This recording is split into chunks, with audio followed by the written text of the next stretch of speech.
জি, অসংখ্য ধন্যবাদ আপনাদের সময় দেওয়ার জন্য এবং আমি ১ম এই একটু আমার নিজের পরিচয়টা দিচ্ছি। আমি Rakibul Islam, research assistant of Daffodil International University এবং পাশাপাশি আ আমি ডক্টর তানভীর রবি স্যারের সাথে কাজ করছি এবং রিসার্চ নিয়ে কাজ করছি।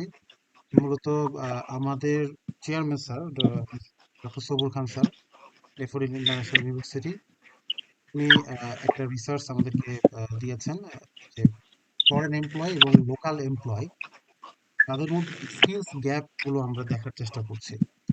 মূলত আমাদের ইউনিভার্সিটি বা শিক্ষার কারিকুলাম মান আরো কিভাবে সমৃদ্ধ করা যায়, কিভাবে আমরা আমাদের যারা গ্র্যাজুয়েটস, নতুন গ্র্যাজুয়েটস, ফ্রেশ গ্র্যাজুয়েটস যারা আমরা মার্কেটে নিয়ে আসছি, এই ফ্রেশ গ্র্যাজুয়েটসরা সেই গ্যাপ গুলোকে আইডেন্টিফাই করে আরো কিভাবে আমাদেরকে শ্রম বাজারকে আরো বেশি সমৃদ্ধি করতে পারে সেই লক্ষ্যে আমাদের এই রিসার্চটি করা, যারা আমাদের একাডেমিক গ্যাপ গুলো আমরা পূরণ করতে পারি জব মার্কেটে, তারা যেন আরো ভালো পারফর্ম করতে পারে, ভালো পারফর্মার হতে পারে।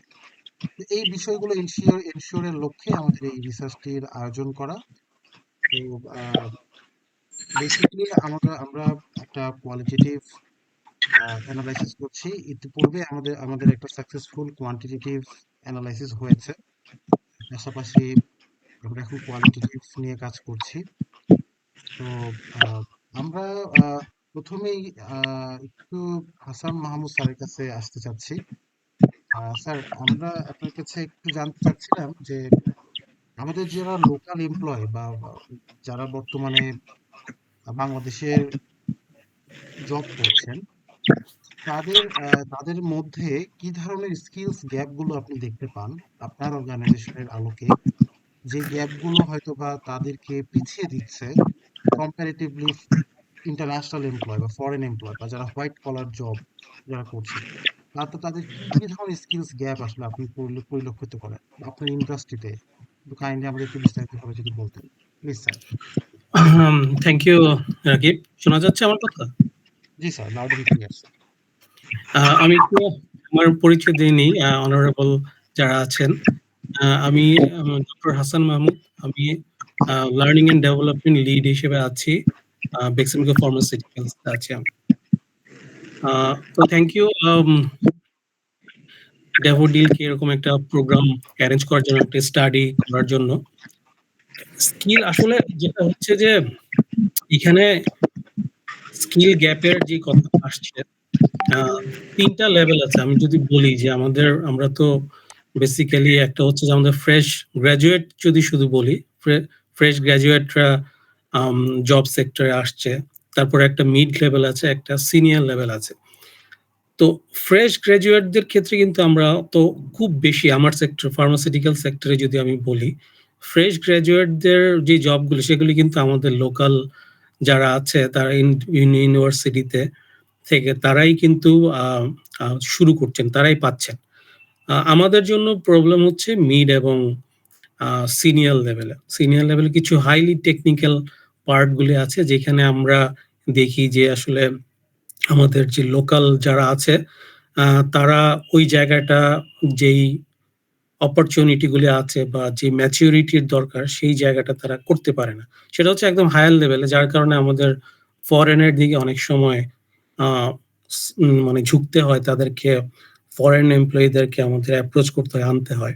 কিন্তু আপনি যদি ফ্রেশ গ্র্যাজুয়েটের কথা বলেন, তাহলে কিন্তু ফার্মাসিউটিক্যাল সেক্টরে ফ্রেশ গ্র্যাজুয়েটরা কিন্তু সবাই লোকালি। আমাদের এখানে কিন্তু বাইরের থেকে আমরা কাউকে আনছি না। এখন আপনি কোন পার্সপেক্টিভ আছেন? ফ্রেশ গ্র্যাজুয়েট নাকি আমরা এখানে কেন বাইরের এমপ্লয়িরা নিয়ে আসছি আমরা, সেটা জানতে চাচ্ছেন? না, আমরা মূলত জানতে চাচ্ছিলাম স্যার, যারা আমাদের ফ্রেশ গ্রাজুয়েটস বা আমাদের যারা এক্সিস্টিং এমপ্লয় আছে, তারা তারা আসলে মিড লেভেল বা হায়ার লেভেলে কেন আসতে পারছে না, বা আসলেও সেই সংখ্যাটা কম, বা আমাদেরকে ফরেন এমপ্লয়দের প্রতি এখন পর্যন্ত নির্ভরশীল হতে হচ্ছে। তো কি ধরনের স্কিলস গ্যাপ গুলো আমরা দেখতে পাচ্ছি? আচ্ছা, থ্যাংক ইউ। এটা খুবই ভালো কোয়েশ্চেন। প্রথম জিনিস হচ্ছে যে আসলে আমাদের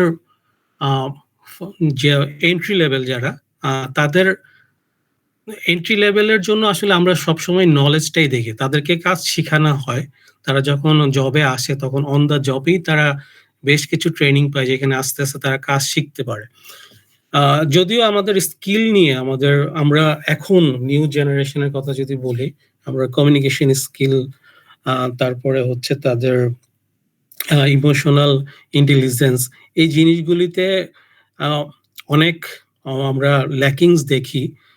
কিন্তু তারপরেও বলব যে মিড লেভেলে বা সিনিয়র লেভেলে তাদের যাওয়ার ক্ষেত্রে যেই বাধাটা হয়, মেইনলি সেটা কিন্তু আমাদের এন্টারপ্রেনিউরদের বা আমাদের বিজনেস কমিউনিটি যারা আছে, তাদের ক্ষেত্রে একটা প্রবলেম। কারণ আমরা যখন ফ্রেশ গ্র্যাজুয়েটের নিচে যারা মোটামুটি কাজ শিখছে, তাদের ক্ষেত্রে প্রবলেম হচ্ছে না। কিন্তু যখন তারা মিড লেভেলে যাবে, ডিসিশন মেকিং করবে, আরেকজনকে শিখাবে এবং নেটওয়ার্কিং করবে, এই জায়গাটায় প্রবলেম হচ্ছে যে আমাদের এখানে ট্রেনিং অ্যান্ড ডেভেলপমেন্ট এর একটা খুব বড় অভাব হচ্ছে।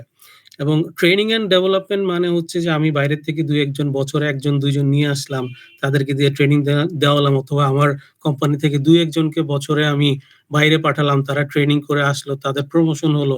এই ধরনের একটা কালচার তৈরি হয়ে গেছে। কিন্তু আসলে যেটা দরকার ছিল যে আমার লোকজন বাইরে যাবে, ট্রেনিং করবে। সেখান থেকে যেই জিনিসগুলি আপডেটেড যে জিনিসগুলি আছে সেগুলো এসে আমাদের লোকজনের সাথে শেয়ার করবে। তারপরে কিভাবে ডেভেলপমেন্ট করা যায় এবং বাইরের লোকজনের সাথে একটা নেটওয়ার্কিং ক্রিয়েট হবে। এই জায়গাটায় আমাদের যারা এন্টারপ্রেনিউর আছে, আমাদের যারা ম্যানেজমেন্ট আছে অর্গানাইজেশনের, তাদের একটা বড় ল্যাকিংস আছে যাতে তারা training and development A invest করতে চায় না। এই জায়গাটায় একটা বড় প্রবলেম দেখি আমাদের আমরা এইচআর সেক্টর থেকেও লার্নিং অ্যান্ড ডেভেলপমেন্ট এর এখন ওয়ার্লড ওয়াইড যে অবস্থা, তাতে আমাদের এই জায়গাটায় লার্নিং বিশেষ করে আমি যদি ফার্মাসিউটিক্যাল বলি, হাইলি টেকনোলজিক্যাল এবং হাইলি অ্যাডভান্স এবং আমরাও বেশ ভালো করতেছি আলহামদুলিল্লাহ। কিন্তু আমাদের এই পর্যায় থেকে আমরা এখন ম্যাচিউর স্টেজে চলে এসেছি। আমাদের আপনার যে মিড লেভেলের যে নেটওয়ার্কিং দরকার, যে ট্রেনিং দরকার, তাদের যেই ভিশন যেই ওয়াইড হওয়ার জন্য যে এক্সপোজারটা দরকার, সেটা আমরা দিতে পারছি না এবং তাদের লার্নিং অ্যান্ড ডেভেলপমেন্ট এ আমরা আপনার ইনভেস্ট করতে পারছি না। এবং এই যে জিনিসটা হচ্ছে সেটার কারণেই কিন্তু আমার ক্যাপেবল লোকজন সবকিছুতে ক্যাপেবল লোক থাকার পরেও অনেক ক্ষেত্রে দেখা যায় যে নেটওয়ার্কিং পারপাসে আমাদের তখন ফরেন এমপ্লয়িদের দিকে ঝুঁকতে হয়। কারণ একটা পর্যায়ে যখন আমি চাবো যে বিজনেস আনবে আমার সিনিয়র লিডাররা, সেখানে যদি তার নেটওয়ার্কিং ডেভেলপ না করে তাহলে তাকে সেই রেসপন্সিবিলিটিটা কিন্তু দেওয়া যায় না। তো আমি যদি শেষ কথা ছোট করে বলতে চাই, তো আমার কাছে মনে হয় যে আমাদের এখানে ফ্রেশ গ্র্যাজুয়েটরা যেভাবে আসতেছে তাদেরকে আমরা শিখাতে পারি, তাদেরকে আমরা অন দ্য জবে অনেক কিছু শিখাতে পারি। যদিও তাদের মধ্যে ল্যাকিংস থাকে কিন্তু তারপরেও মেইন প্রবলেমটা আছে আসলে হচ্ছে অর্গানাইজেশনের ট্রেনিং, লার্নিং অ্যান্ড ডেভেলপমেন্টে ইনভেস্টমেন্টের অভাব। অসংখ্য ধন্যবাদ স্যার মূল্যবান তথ্য দিয়ে সহযোগিতা করার জন্য। স্যার, আমি একটু মিস্টার আলফাত হোসেন স্যারের কাছে প্রশ্ন রাখতে চাই। বর্তমান শ্রমবাজারে আমাদের যে লোকাল এমপ্লয়িরা, অর্থাৎ যারা এক্সিস্টিং এমপ্লয়ি, বর্তমানে যারা চাকরি করছেন, তো তারা হয়তোবা একদম এন্ট্রি লেভেল বা মিড লেভেল পর্যন্ত বেশ সংখ্যাটা অনেক বেশি, বা ডিসিশন মেকিং বা লিডারশিপ পর্যায়ে আমরা বর্তমানে দেখে থাকি অনেক বিদেশি কর্মী নিয়োগ হচ্ছেন। তো এই যে যে বিষয়টা ইতিমধ্যে আমাদের হাসান মাহমুদ স্যার যেটা বর্ণনা করলেন, যে ট্রেনিং অ্যান্ড ডেভেলপমেন্টের একটা ইস্যু আছে। এছাড়াও আর কি কোনো ধরনের ইস্যু আপনি দেখেন আপনার অর্গানাইজেশনের ভিত্তিতে বা অর্গানাইজেশনের আলোকে, যে কারণে ফরেন এমপ্লয়ি আমাদেরকে আনতে হচ্ছে? Sir please. স্যার, খুব সম্ভবত আপনি মিউট আছেন, যদি একটু কাইন্ডলি আনমিউট করতেন।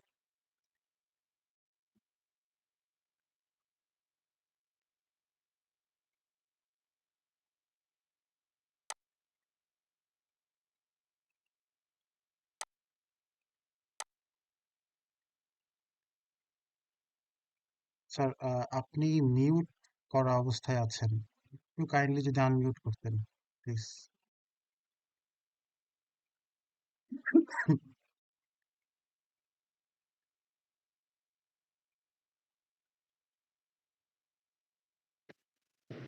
ভাইয়া আপনি যদি ওনাকে একটু আনমিউট করতেন স্যারকে। স্যারকে তো আমার এখান থেকে আনমিউট করার ইয়ে নাই।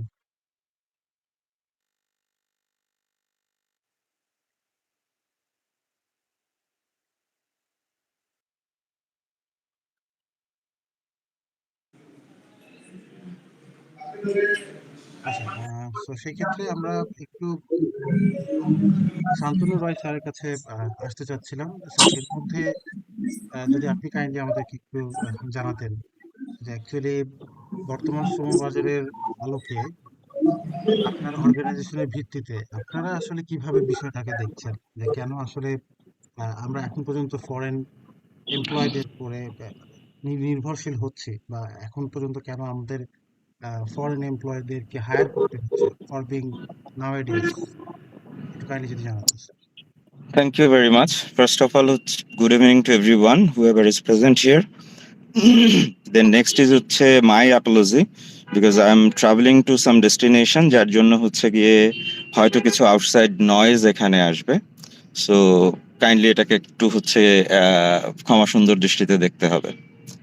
জি প্লিজ। তো আমি আমার পরিচয় দেই প্রথমে, আমার আইডেন্টিটি। আমি শান্তনু রায়, কারেন্টলি আমি সিনিয়র এক্সিকিউটিভ ডিরেক্টর হিসেবে কাজ করছি রিমার্ক এসবি লিমিটেডের সাথে।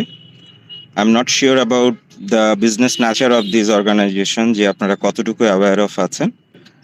এটা অ্যাকচুয়ালি গিয়ে remark SB stands for health and beauty. Actually personal care, home care এবং কসমেটিক্সের ওয়ার্ল্ডে গিয়ে একটা রেভলিউশনারি গিয়ে একটা অ্যাটেম্প্ট নিয়ে এটা আসা। Actually parent company remark LLC USA, so তাদের সাথে পার্টনারশিপে কাজ করছি আমি। এর আগে আমার কিছু হেভি ইন্ডাস্ট্রিজেও কাজ করার স্কোপ হয়েছে। তারপরে মাল্টিন্যাশনালে যেখানে কাজ করেছি সেখানে প্যারেন্টস কোম্পানিগুলো অন্য দেশের হওয়ার কারণে সেখানেও কিছু কি এক্সপায়ারের সাথে কাজ করার সুযোগ এসছে, বাট দুই রকমের এক্সপেরিয়েন্স।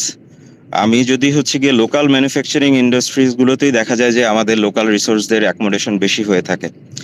সেই পার্সপেক্টিভ থেকে আমার অভিজ্ঞতা আছে, যেমন আমার কারেন্ট অর্গানাইজেশনেও বেশ কিছু গিয়ে এক্সপার্ট আছে, পার্টিকুলারলি যেহেতু এটা কসমেটিক্স ইন্ডাস্ট্রিতে কাজ করে, মোস্টলি আর ফ্রম থাইল্যান্ড। এর আগে যখন বিল্ডিং ম্যাটেরিয়ালসে কাজ করেছি আমি, সেই জায়গাতে মোস্টলি ইন্ডিয়া থেকে। তো এদের সাথে কাজ করতে গিয়ে যে এক্সপেরিয়েন্স গুলো আমার হয়েছে, সেই জায়গাটা থেকে আমি একদম স্পেসিফিক্যালি কয়েকটা গ্যাপ আইডেন্টিফাই করে দিচ্ছি আর কি। প্রথমত যেটা বলবো সেটা গিয়ে যে ক্রিয়েটিভিটির পার্ট, এটা আমাদের ফ্রেশার্স বলে থাকি বা আমরা এক্সপেরিয়েন্স রিসোর্সেস বলে থাকি, তাদের ক্ষেত্রে বড় এক ধরনের ড্রব্যাক আছে। সামহাও আমরা আমাদের কালচার থেকে শুরু করে যে কোনো জায়গাতে একটা কপি পেস্টের টেন্ডেন্সি দেখে থাকি। আমরা গিয়ে ক্রিয়েটিভ হই না, আমাদের ইনোভেশন থাকে না। অর্থাৎ ওরা যদি কোনো একটা কাজ করে দেয়, সিমিলার মডেল আমরা গিয়ে অ্যাপ্লাই করার জন্য গিয়ে প্রস্তুত হয়ে থাকি। বাট এখানে ডিফারেন্ট পারমুটেশন বা কম্বিনেশন অ্যাপ্লাই করার যে সুযোগগুলো থেকে থাকে, এগুলো আমাদের ছেলেরা করে না। অ্যাজ বিকজ অফ দ্যাট যেটা হয়, আমাদের রিসোর্স ডেভেলপমেন্ট গুলো হয় না। তো সেক্ষেত্রে আমি ইউনিভার্সিটি পার্সপেক্টিভ থেকে যদি বলি, তাহলে তাদেরকে গিয়ে মেন্টালি প্রিপেয়ার্ড করার একটা স্কোপ থেকে থাকে। এই জায়গাটাতে কেন তারা নেয় না, সেটা আমাদের স্টাডি বলে যে তাদের আসলে গিয়ে রিস্ক টেকিং টেন্ডেন্সিটা কম থেকে থাকে। সামহাও গিয়ে তারা কনফার্ম শট যেগুলো আছে সেটাকেই অ্যাপ্লাই করে। ফর এক্সাম্পল, আপনি যদি একটা 300 ml এর শ্যাম্পুর কথা চিন্তা করেন, তাহলে ওটার জন্য জেশন থেকে থাকে, যে রেশিওতে থেকে থাকে। একটা মিনি প্যাক যদি মার্কেটে আনেন, সেটা যদি 3 ml এর হয়ে থাকে, 300 ml এর কম্পোজিশনটাকে জাস্ট সবগুলো কম্পোজিশনকে 100 দিয়ে ডিভাইড করে নিয়ে এসে যদি আপনি করে ফেলবেন, that will not succeed in the market. এটা গিয়ে কনজিউমারের যে নিড থেকে থাকে সেটা ফুলফিল করবে না। সেক্ষেত্রে গিয়ে এই কম্পোজিশনগুলোর ভেরিয়েশনের দরকার হয়, রেশিওর ভেরিয়েশন।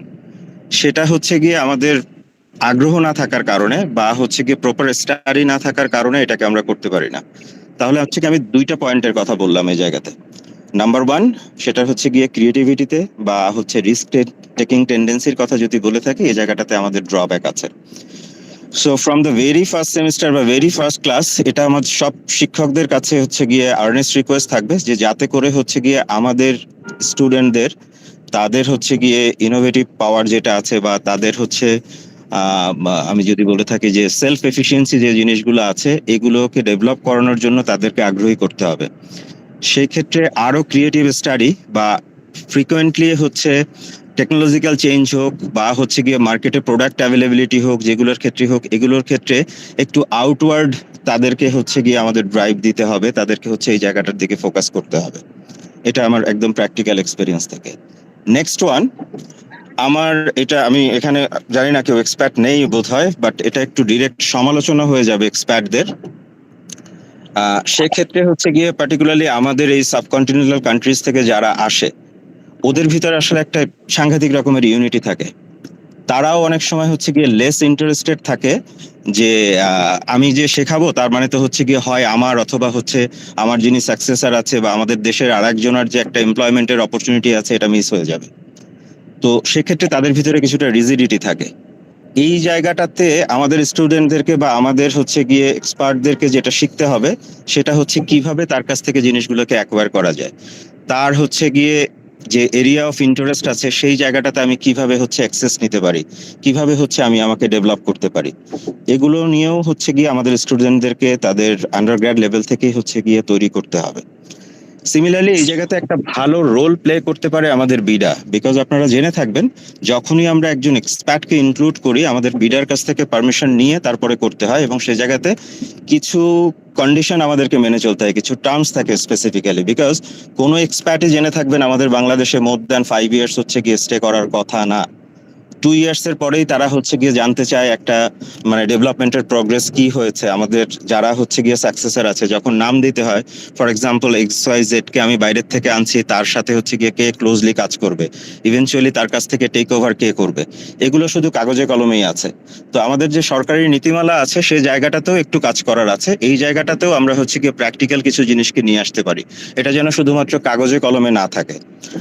সেই ক্ষেত্রে অনেকের সময় হচ্ছে গিয়ে এই গভর্নমেন্টের মানে রেগুলেটরি যে যারা থেকে থাকে তাদের সাথেও আমাদের মিটিং হয়, আপনাদেরও মিটিং হয়, বা আমি জেনে থাকি যে যে এই গ্যাপ আইডেন্টিফাই করা এবং কারিকুলামে চেঞ্জ আনা, যেটা এটাও হচ্ছে গিয়ে আমাদের ইউজিসিরই একটা ডিরেক্টিভ।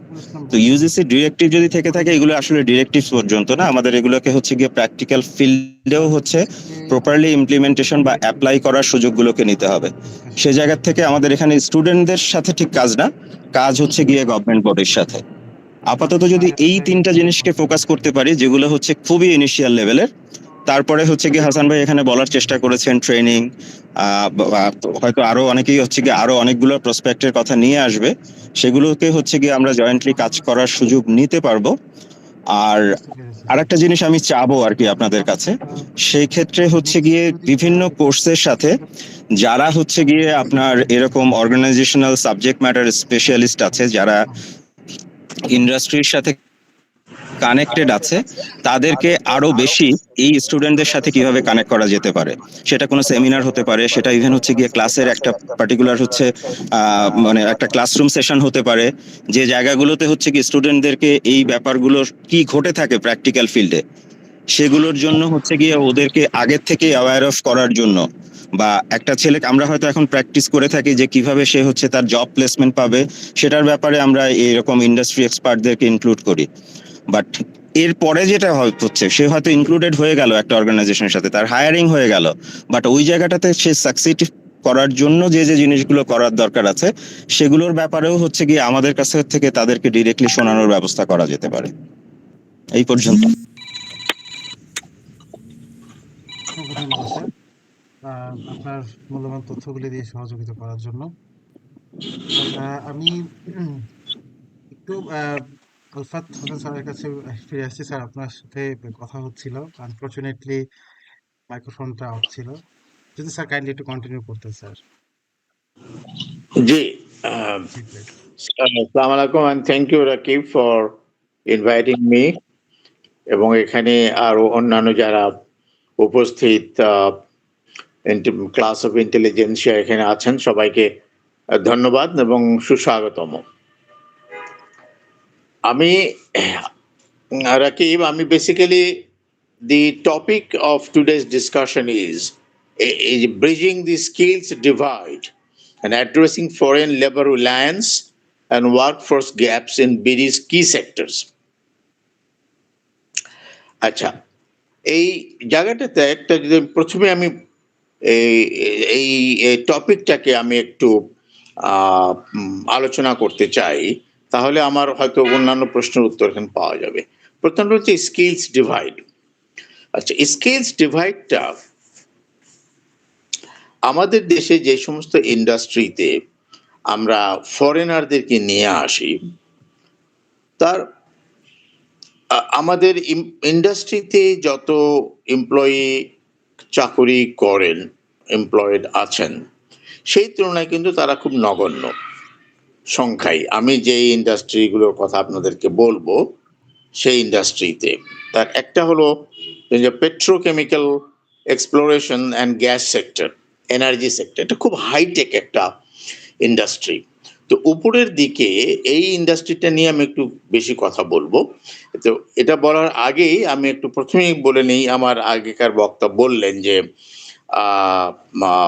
একটা ইউনিভার্সিটিতে যে কারিকুলামগুলো হচ্ছে সেখানে এটা কিভাবে এই স্কিলটাকে তাদের লেখাপড়ার প্রাতিষ্ঠানিক শিক্ষার সাথে সাথে তাদের এই স্কিলগুলো, এই নলেজগুলো দেয়া যায়। আমি ওনার সঙ্গে একমত এবং আমি একটু অ্যাড করতে চাই প্রথমেই যে আমাদের স্টুডেন্ট যারা পড়াশোনা করছেন, বিভিন্ন আমাদের দেশেও ভালো ভালো ইনস্টিটিউশনস আছেন, তারা খুব ভালো পড়াশোনা করাচ্ছেন। তবে এগুলো বেসিক্যালি থিওরিটিক্যাল হয়।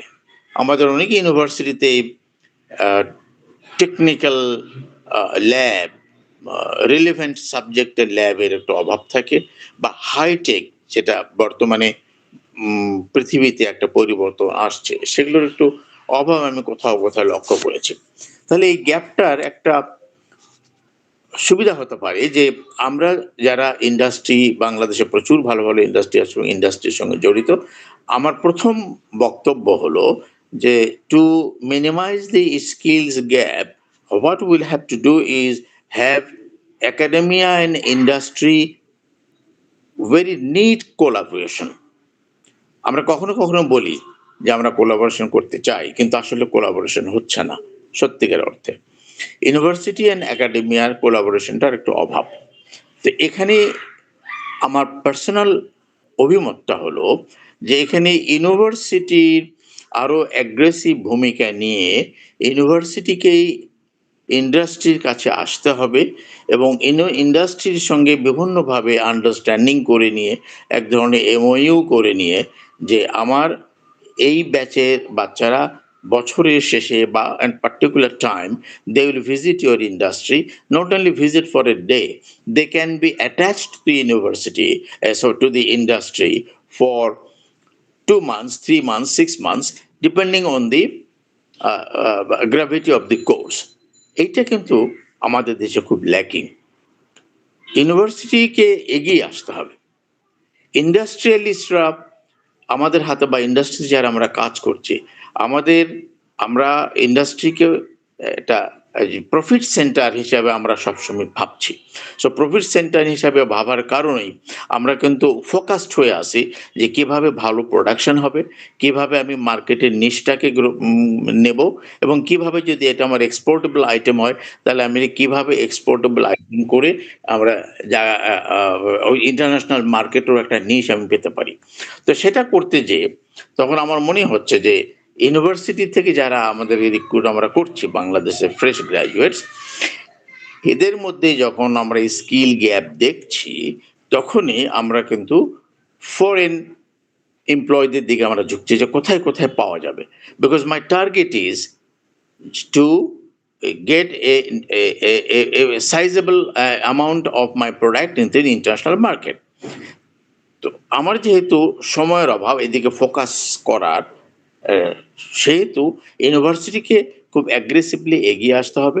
এবং ইউনিভার্সিটি আসলে আমার পার্সোনাল ধারণা হলো যে ইন্ডাস্ট্রিতে কখনোই না করে না। ইন্ডাস্ট্রি অন্তত আমার এক্সপিরিয়েন্স বলে যে ইন্ডাস্ট্রি না করে না, ইন্ডাস্ট্রি বরং সাহায্যের হাত বাড়িয়ে দেয় যে ঠিক আছে আপনি আপনার স্টুডেন্টদেরকে নিয়ে আসেন। তো রাকিব, আমি মনে হয় যে আমার প্রথম, এবং আমি খুব ফোর্সফুলি বলতে চাই that there should be industry and academia collaboration first. এটা যদি হয় তাহলে আমাদের লেখাপড়ার সাথে সাথে, থিওরিটিক্যাল জ্ঞানের সাথে সাথে প্র্যাকটিক্যাল এক্সপিরিয়েন্স আমি পাবো। আমি পড়লাম, ইঞ্জিনিয়ারিং আমি পড়েছি, কিন্তু আমি ফ্লোরে এটা কিভাবে ইমপ্লিমেন্ট হচ্ছে এবং কিভাবে রিয়াক্ট মানে কাজ করছে মেশিনগুলো, এবং এই মেশিনে যে ম্যান বিহাইন্ড মেশিন তাদেরকে কিভাবে পরিচালনা করা হচ্ছে, এই জিনিসগুলা কিন্তু দেখার আছে, শেখার আছে, অনেক কিছু শেখার আছে, এবং সেটা শিখতে পারলেই তখন থিওরিটিক্যাল নলেজ এবং প্র্যাকটিক্যালি যদি আমি দেখতে পাই, তাহলে দুটাকে ব্লেন্ড করতে পারলেই we can definitely compete with the foreigners যাদের কথা আমরা এখানে ভাবছি। ঠিক আছে, এটা হলো আমার প্রথম সাজেশন আই শুড সে। আর পেট্রোকেমিক্যাল এক্সপ্লোরেশন এটা খুব একটা হাইটেক ব্যাপার। আমাদের দেশে বুয়েটে আছে, পেট্রোকেমিক্যাল ইঞ্জিনিয়ারিং পড়ানো হয়। Unfortunately, the level of exploration we are thinking about, আমরা একটা oil rig আমরা বানানো আমাদের জন্য ডিফিকাল্ট। এখন আমরা শিখেছি, যেহেতু আমাদের বেশ কিছু ফরেন কোম্পানিজ চলে আসছে, তারা এক্সপ্লোরেশন করছে, তারা গ্যাস এক্সপ্লোরেশন করছে, এমনকি আপনার বে অফ বেঙ্গলে তাদের এক্সপ্লোরেশন করছে। তো আমরা এখন একটু শিখছি, তো কিন্তু শুরুতেই we did not at all know what to do. So আমাদের কি করতে হয়েছে, সরকারকে টোটালি এই গ্রুপটার উপরে ডিপেন্ড করতেই হয়েছে। এটার পিছনে আরো অনেক কারণ আছে, এই বাইলেটারাল এগ্রিমেন্টস আছে, ওয়ার্ল্ড ব্যাংকের লোন আছে, সেখানে কিছু টার্মস কন্ডিশনস থাকে, তো সেগুলো আমি এখন এখানে আনতে চাই না, এটা বিগ অনেক লং বিগ টক হয়ে যাবে, সেটা প্রয়োজন নেই। কিন্তু আমি যেটা বলতে চাচ্ছি সেটা হলো যে এই সেক্টরটায়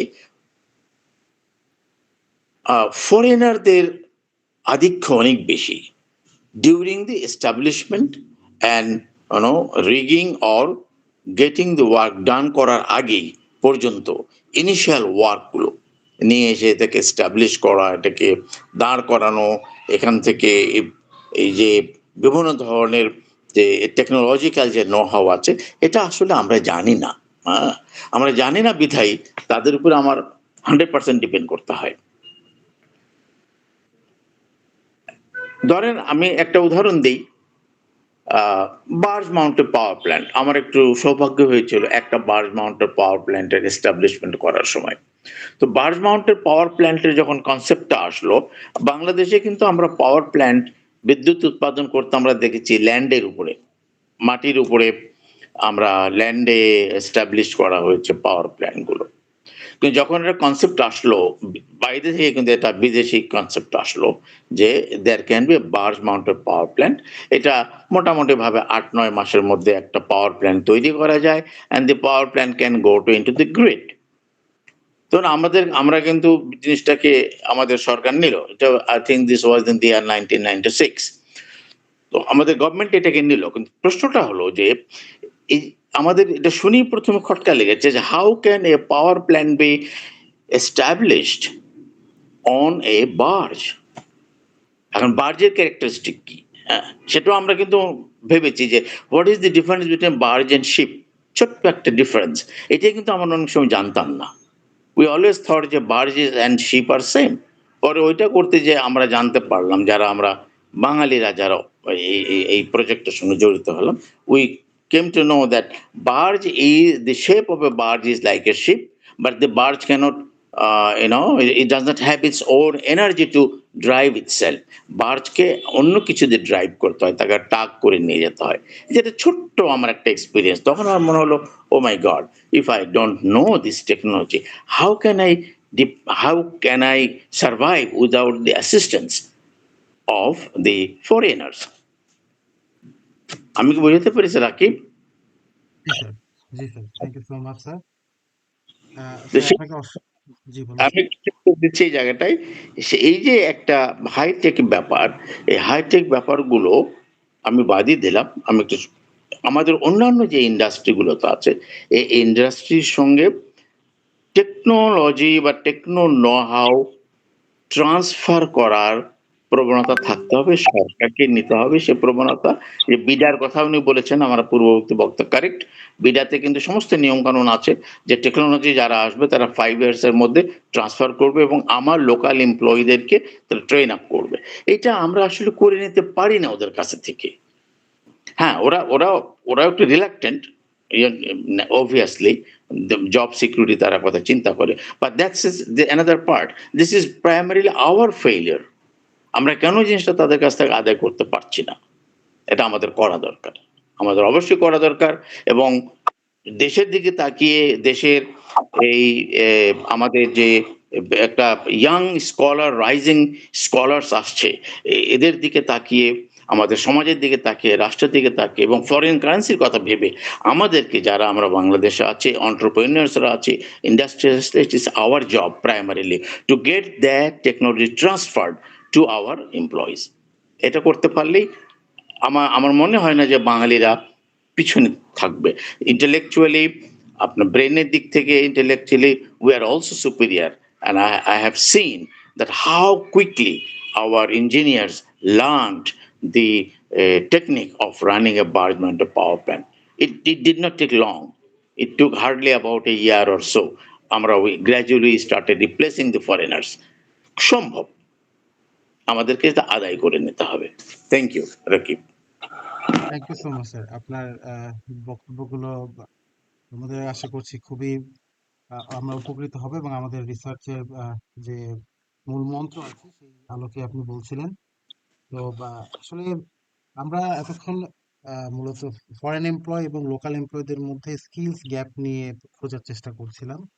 এখন আমরা একটু জানতে চাচ্ছিলাম যে আমাদের যে এমপ্লয়রা আছেন, যদিও ট্রেনিং অ্যান্ড ডেভেলপমেন্ট নিয়ে ইতিপূর্বে আমাদের স্যাররা আলোচনা করছিলেন, তো ট্রেনিং অ্যান্ড ডেভেলপমেন্টের যে ইস্যুটি আছে এইটি আসলে বাংলাদেশে ইন্টারন্যাশনাল মানের হচ্ছে কিনা, বা ইন্টারন্যাশনাল মানের ট্রেনিং অ্যান্ড ডেভেলপমেন্টের মাধ্যমে আমরা লোকাল আমাদের যে এমপ্লয়রা আছে বর্তমানে যারা কাজ করছেন তারা আসলে কতটুকু উপকৃত হতে পারেন, বা তারা লিডারশিপ পর্যায়ে তাদেরকে সেই মানের ট্রেনিং আমরা প্রোভাইড করতে পারছি কিনা ইন বিং একটা অর্গানাইজেশনাল পার্সপেক্টিভ থেকে কতটুকু তারা আসলে পাচ্ছে।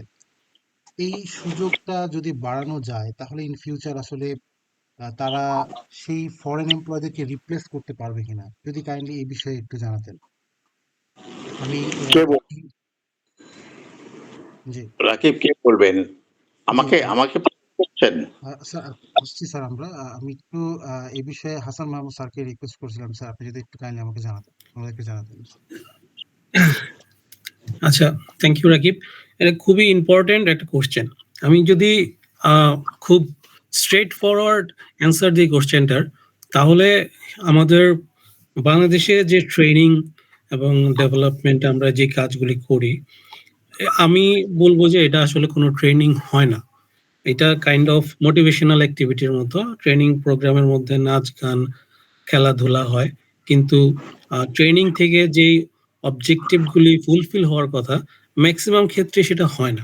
এবং আমাদের এখানে গত কয়েক বছরে ট্রেনিং ইন্ডাস্ট্রি কিন্তু ডেভেলপ করেছে, কিন্তু আনফরচুনেটলি ট্রেনার যারা ট্রেনার এখানে তারা নিজেদেরকে ব্র্যান্ডিং করেছে, তারা বিজনেস করছে, কিন্তু ট্রেনিং ইন্ডাস্ট্রিটার প্রতি এক ধরনের নেগেটিভিটির জন্ম দিচ্ছে।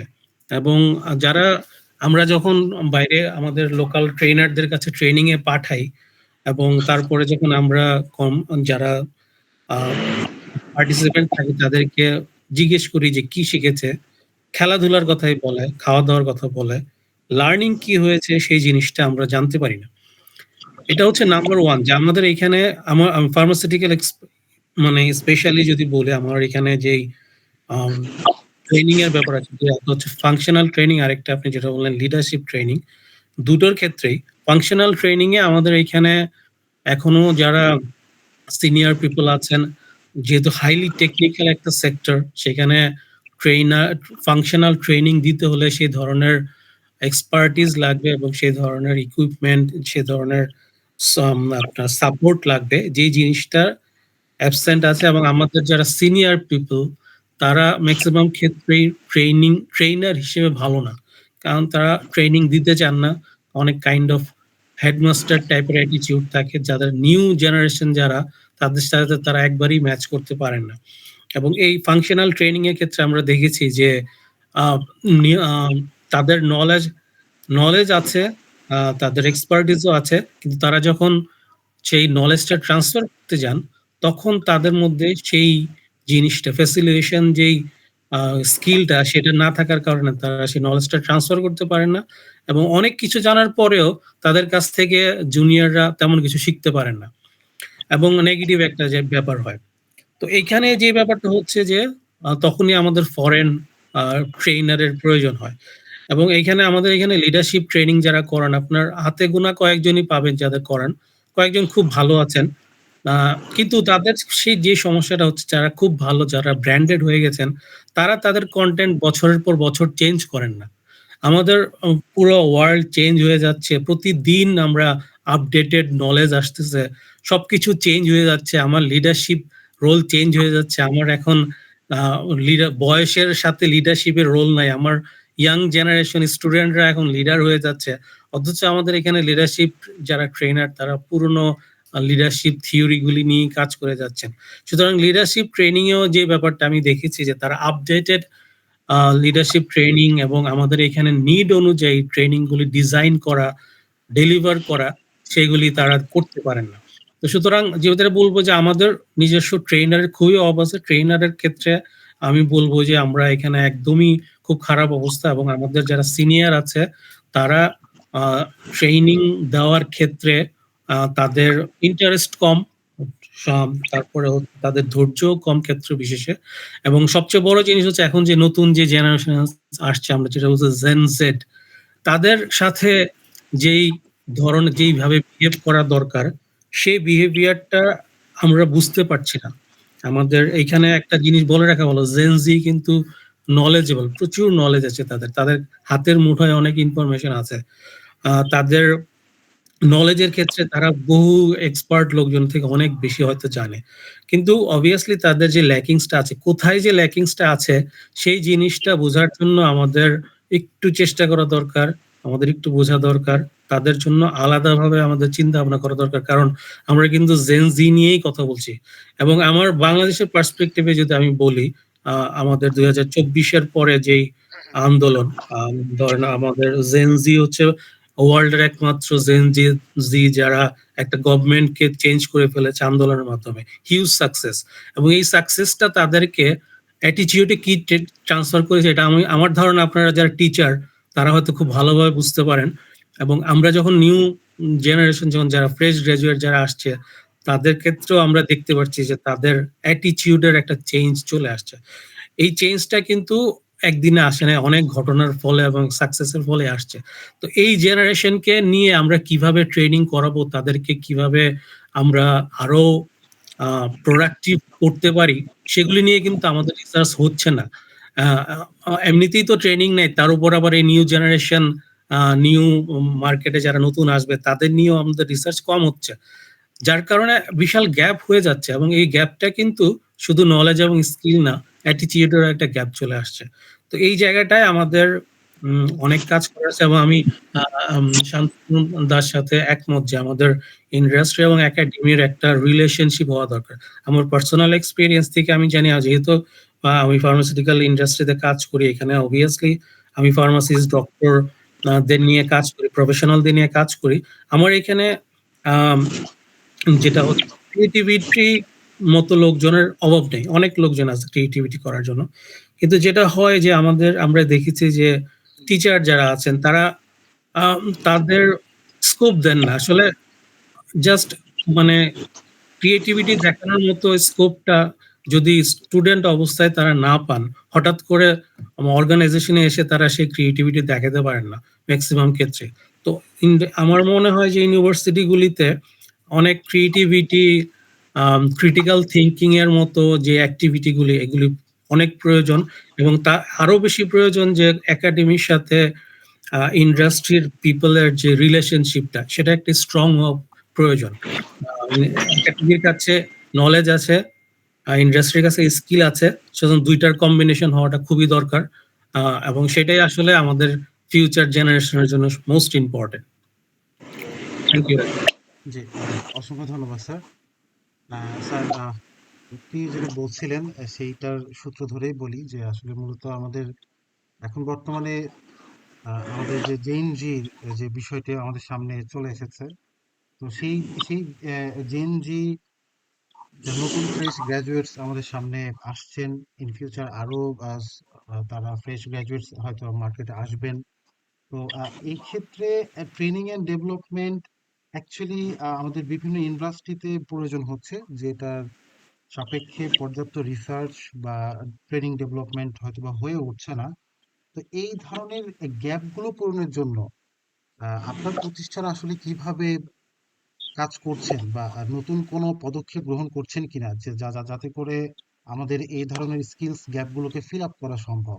আমি একটু শান্তনু রয় স্যারের কাছে জানতে চাচ্ছিলাম যে আপনার প্রতিষ্ঠান বা অর্গানাইজেশন এই বিষয়ে আসলে স্কিলস গ্যাপগুলো ফিল আপ করার জন্য কোনো পদক্ষেপ গ্রহণ করছে কিনা, বা করলেও সেটা কিভাবে আমাদের এই শ্রমবাজারকে সান্নিধ্য করছে, যদি কাইন্ডলি জানাতেন স্যার। Thank you Rakib. আমার এটার জন্য হচ্ছে কি আমাদের নিজস্ব কিছু ইনিশিয়েটিভস আছে, যেমন সেটার জন্য আমরা যেটা সরি চলে আসছিল, হয়তো একটু বস ছিল মানে। সো সেক্ষেত্রে আমরা যেমন করছি বলতে এই ল্যাকিংস যেটা আমি আইডেন্টিফাই করলাম বা আমরা যেটা বললাম এর আগে, এটাকে যখন আইডেন্টিফাই করলাম, এটাকে আমরা কিভাবে হচ্ছে গিয়ে কাউন্টার দিতে পারি সেটার পয়েন্ট অফ ভিউ থেকে আমরা কি করলাম, আমার এই অর্গানাইজেশনে হচ্ছে গিয়ে থাইল্যান্ডে একটা হচ্ছে গিয়ে ল্যাব সেট আপ করেছে। ঠিক আছে, যেহেতু কসমেটিক্স ইন্ডাস্ট্রি, এর বাইরেও হচ্ছে ইটালিতে আছে, ইউএসএ তে আছে। তো সেখানে আসলে গিয়ে পিপলকে ট্রেন আপ করানোটা একটু এক্সপেন্সিভ হয়ে যায়। সেই পয়েন্ট অফ ভিউ থেকে থাইল্যান্ড হচ্ছে কি আপনারা জেনে থাকবেন যে কসমেটিক্স এর একটা চমৎকার মার্কেট। তো সেই জন্য থাইল্যান্ডের কোম্পানিও খোলা হয়েছে, এখন ওখানে ল্যাব সেট আপও করা হয়েছে, যেখানটাতে আপনার কিছু থাইল্যান্ডের এক্সপার্ট আছে। তো থাইল্যান্ডের একটা রুলস আছে, সেটা হচ্ছে প্রতি 10 জন এমপ্লয়ির এগেনস্টে আপনি একজন করে এক্সপার্টকে হায়ার করতে পারবেন। সো যেহেতু ওখানে কিছু রিসার্চের কাজ হচ্ছে, সো নিয়ার অ্যাবাউট হচ্ছে গিয়ে 40 এমপ্লয়িজ আমাদের ওখানে আছে, যারা হচ্ছেন থাই। সো এই 40 এমপ্লয়িজ এর এগেনস্টে আমরা হচ্ছে গিয়ে 4 জন বাংলাদেশিকে ওখানে পাঠাতে পারি, বিকজ থাইল্যান্ডে বাংলাদেশিরাই তখন এক্সপার্ট হিসেবে কাউন্টেড হচ্ছে। তো আমরা বিভিন্ন ব্যাচ করে করে আমাদের হচ্ছে গিয়ে অলরেডি অনবোর্ড রিসোর্সের মধ্য থেকে 4 জনকে আমরা বাই রোটেশনে ওখানে পাঠাচ্ছি, এবং ওদের কাছ থেকে হচ্ছে এই নলেজ গুলোকে অ্যাকোয়ার করার জন্য ওদেরকে ওখানে আমরা একটা লম্বা সময় ধরে রাখছি। কিছু কোর্স ডিজাইন করে দেয়া হচ্ছে গিয়ে ওখানকার রিসার্চারদেরকে দিয়ে, সেক্ষেত্রে হচ্ছে গিয়ে সেই কোর্স কমপ্লিশনের পরে তাকে কিছু সার্টিফিকেশন দেয়া হচ্ছে। তো সেই সার্টিফিকেশন গুলোকে তারা তাদের পার্সোনাল লাইফেও অ্যাপ্লাই করতে পারছে, তাদের জন্য স্কোপটা একটু কভার করে দিচ্ছে। সেটা হচ্ছে কি তাদের এক ধরনের মোটিভেশন। আমরা এই কারণ কথা হচ্ছে, সে যদি ওই পার্টিকুলার সেক্টরটাতে হচ্ছে গিয়ে একটা সার্টিফিকেশন নিয়ে আসতে পারে, তাহলে হচ্ছে গিয়ে তার ইনফ্যাক্ট ক্যারিয়ার অপরচুনিটিটা আর একটু বেড়ে যায়। তো এগুলো কিন্তু হচ্ছে গিয়ে ইউনিভার্সিটি ডিগ্রির বাইরের হচ্ছে গিয়ে কিছু লার্নিং এর স্কোপ। তো আমার অর্গানাইজেশন এই স্টেপ গুলো নিচ্ছে। আর একটা জিনিস যেটা আমরা করার চেষ্টা করছি, সেটা হচ্ছে আপনার, এটা আমার প্রিভিয়াস ইন্ডাস্ট্রির কথা যদি বলে থাকি, হেভি ইন্ডাস্ট্রির ক্ষেত্রে যেটা হয়ে থাকে, হেভি ইন্ডাস্ট্রিতে এখানে আপনার যে ইয়েগুলো থেকে থাকে, মানে রিসার্চ অ্যান্ড ডেভেলপমেন্ট বা যে ল্যাবগুলো থেকে থাকে বা যে জায়গাগুলোতে আমরা হচ্ছে আপনার অ্যানালাইসিস গুলো করি, রিসার্চ গুলো করি, সেই জায়গাতে হচ্ছে গিয়ে মানে পার্টিকুলারলি এমপ্লয়াররা, ওনারা কতটুকু ইন্টারেস্টেড থাকেন যে এখানে এটাও কিন্তু সর্ট অফ ইনভেস্টমেন্ট, অর্থাৎ এটা যে কোনো ক্রিয়েটিভিটির পিছনে হচ্ছে গিয়ে ইনভেস্টমেন্ট লাগে, সেটা শুধু ফাইন্যান্সিয়াল ইনভেস্টমেন্ট না, সময়, শ্রম, সবকিছুই। তো সেই ক্ষেত্রে এইচআর পয়েন্ট অফ ভিউ থেকে যেটা থাকে, এটা ম্যানেজমেন্টের সাথে হচ্ছে গিয়ে একটা কন্টিনিউয়াস ডিসকাশনের পর্যায়ে থাকে, তাদেরকে এই ব্যাপারগুলোর পজিটিভিটি বোঝানোর জন্য, এটার আলটিমেট আউটকামটাকে বোঝানোর জন্য আরওআই এর একটা ছোট্ট অ্যানালাইসিস তাদেরকে দেয়া যেতে পারে। তো এই ধরনের কাজও হচ্ছে গিয়ে আমার সাইড থেকে আমি করার চেষ্টা করি আমার অর্গানাইজেশন গুলোতে। তো এই দুইটা স্কোপের কথা আমি বলতে পারি। আর এর সাথে যদি বলে থাকি, এক্ষেত্রে ইউনিভার্সিটির প্রতি যে সাজেশনটা থাকবে, সেক্ষেত্রে আপনারা এই রিসোর্সগুলোকে ডেভেলপ করার জন্য, আপনারা জানেন আপনাদের কোর্স কারিকুলামের ভিতরে প্রজেক্ট আছে, থিসিস আছে, এগুলো। তো সেক্ষেত্রে স্টুডেন্টরা যখন হচ্ছে গিয়ে প্রজেক্ট পেপার নিয়ে আসে, থিসিস নিয়ে আসে, মোস্টলি হচ্ছে গিয়ে আগের ব্যাচের আগের সেমিস্টার বা তার থেকে 2, 4, 5 সেমিস্টার আগের হচ্ছে গিয়ে জিনিসগুলোকেই কন্টিনিউ করার থাকে। তো আমার মনে হয় এই জায়গাটাতে তাদের ইভ্যালুয়েশন ম্যাট্রিক্স যেটা আছে, বা তাদের হচ্ছে গিয়ে যখন আপনি কারিকুলামটা ডিজাইন করেন, এখানে কিছু কন্ডিশনের ব্যাপার চলে আসতে পারে। মানে it has to be something very innovative, যেটা হচ্ছে গিয়ে ইট ওয়াজ নেভার বিফোর। এই টাইপের কিছু ব্যাপারের দিকে যদি ফোকাস করে তখন ওরা কিন্তু বাধ্য হবে এই কাজগুলোকে করতে। হ্যাঁ, সাথে আপনাদেরকে যেটা করতে হবে সেক্ষেত্রে হচ্ছে গিয়ে আপনাদের ল্যাবগুলোকে খুব আপ টু ডেট করতে হবে। যে যেমন আমরা এখন যারা এই ইন্ডাস্ট্রিতে আছি, যে কোনো ইন্ডাস্ট্রিতেই থাকি না কেন, যাদেরই ম্যানুফ্যাকচারিং পার্টটা আছে তারা হচ্ছে গিয়ে আইপি গ্রাজুয়েটদেরকে একটু বেশি ফোকাসড আছি আমরা। সিমিলারলি মেকানিক্যাল বা কেমিক্যাল এই দুটোর প্রতিও হচ্ছে গিয়ে আমাদের অ্যাটেনশন আছে। বাট আমি রিয়েলিটি দিয়ে যদি চিন্তা করি, আপনার ইউনিভার্সিটিকে যদি আমি এক্সাম্পল হিসাবে নেই, তাহলে হচ্ছে এটা কতটুকু এনরিচড আছে, এই 3টা ডিপার্টমেন্টই কিন্তু আপনাদের আছে। এর থেকে হচ্ছে গিয়ে বরং দেখা যায় যে কম্পিউটার সায়েন্সের ক্ষেত্রে আমাদের হচ্ছে কম্পিউটার সায়েন্স এন্ড মানে সিএসসির দিকে যদি ফোকাস করি অনেক বেশি ফোকাস থাকি আমরা। বাট এরকম আরো যেগুলো প্র্যাকটিক্যাল ফিল্ডে অনেক বেশি হচ্ছে আপনার রিকোয়ার্ড, সেই জায়গাগুলো আমাদের একটু লেস অ্যাটেন্ডেড থেকে যাচ্ছে। তো সে ইউনিভার্সিটি অথরিটির হচ্ছে গিয়ে ওই জায়গাটাতেও কাজ করার আছে।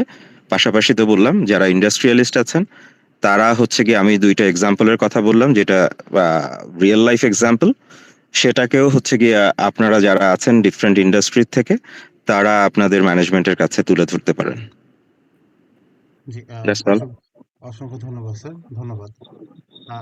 আলফাজ স্যার, আমি একটু আপনার কাছে আসছিলাম আহ, এই বিষয়টা নিয়ে, যে আসলে মূলত ট্রেনিং এন্ড ডেভেলপমেন্টের বিষয়ে আমাদের শান্তনু স্যার, হাসান মাহমুদ স্যার বললেন। ইতিমধ্যে আমরা বেশ কিছু তথ্য তাদের কাছ থেকে জেনেছি। যেহেতু আমরা ট্রেনিং এন্ড ডেভেলপমেন্ট হয়তো সেই রকম আমাদের বর্তমান এক্সিস্টিং এমপ্লয়ীদেরকে দিতে পারছি না, বাট এই জায়গাতে আপনার যদি একটু ওপিনিয়ন জানাতেন যে আসলে মূলত এই বিষয়টা ইন্টারন্যাশনাল মানের হওয়ার জন্য, বা আমাদের এই যে বর্তমান এক্সিস্টিং এমপ্লয়রা তাদেরকে কি অ্যাকচুয়ালি ফরেনদের মতো করে, অর্থাৎ আমি যদি বলি একটু এভাবে, আমাদের আইটি ইন্ডাস্ট্রি গুলোতে বেশিরভাগ দেখা যাচ্ছে যে হয়তো দেশের বাইরে থেকে নিয়ে আসতে হচ্ছে। তো এরকম কি কোনো ট্রেনিং অর্গানাইজেশন মাধ্যমে তারা কি মিড লেভেল বা লিডারশিপ পর্যায়ে আসতে পারে কিনা, সেই ক্যাপাবিলিটিসটা আপনারা তাদের মধ্যে দেখেন কিনা? এরকম কি কোনো সুযোগ আছে যে তারা হয়তো বা একদম ফরেনারদের উপর থেকে আমাদের যে নির্ভরশীলতা সেটাকে কমাতে পারবে?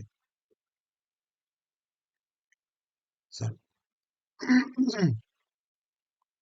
স্যার আপনার মাইকটা মিউট অবস্থায় আছে।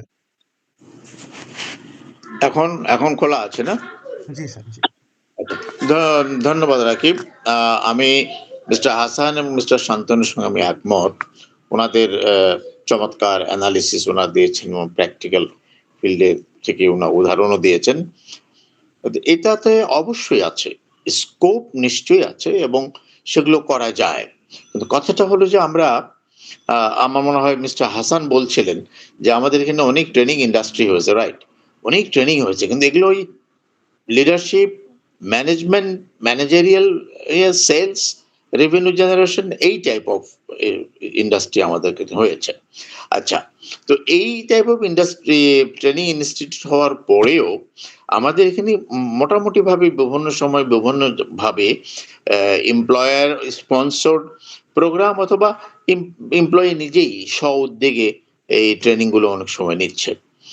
এই ট্রেনিং গুলোতে ওই পাঠটুকু হাসান সাহেব বলেছেন বোধহয়, হ্যাঁ হাসান সাহেবও বললেন যে কি শিখেছি, ওই যে নাচ গান খেলাধুলা এগুলো কথা বলে, খুব হাসছে, ক্লাসের মধ্যে প্রচুর হাসাহাসি হয়। I agree with him fully.